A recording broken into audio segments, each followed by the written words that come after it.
Tom Myers, And how old are you? When were you born? 1951, And where were you born? in Chicago, Illinois. Okay, cool. And how long have you lived in Lawrence? Lived in Lawrence since 1986. And what brought you here? What is it Well, I moved from Chicago when I was 9 years old with my family to Andover, and the same year my father passed away, and I was the oldest of 7 kids. And so we lived in an affluent community, but my mother worked to try to get us all through school, and we worked in high school. We didn't have a tremendous amount, and I think that began to help me to understand some of the dynamics of difference that exists because of wealth and opportunity. So one of the things that also I became involved in was tutoring over in the Essex projects, and I did that when I was in high school a couple days a week, and I think that had a profound impact on me also. And then my time later on in life going out to a Sioux reservation and seeing the world from a very different perspective also, it sort of as a journey has had an influence on me as a person.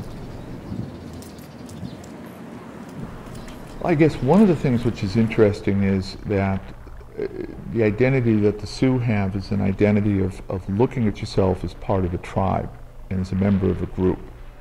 Showing wealth is an example which in our society is something that people do constantly. In the Sioux society, it's something that if you do it, it's considered a negative. To me, that was a tremendous transformation. Seeing that concept of cooperation and identity in a community was the most important part of one's identity.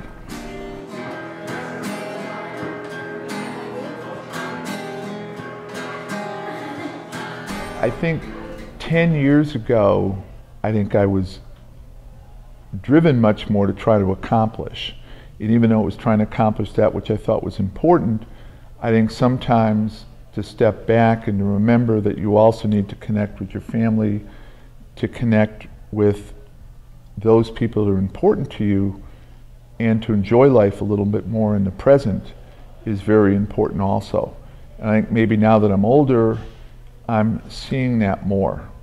Just as an example, I was talking to my son, and he's involved in building a program in American Indian Studies at South Dakota State, and he was telling me, on a Friday night I'm going to get a quick bite to eat, and then I'm going to be reading because I have to write this paper tomorrow.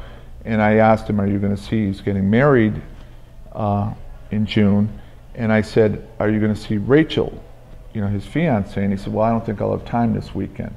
And I told him that story, that as much as you're driving ahead, don't forget to spend time with your family and connecting with those that you really enjoy being with.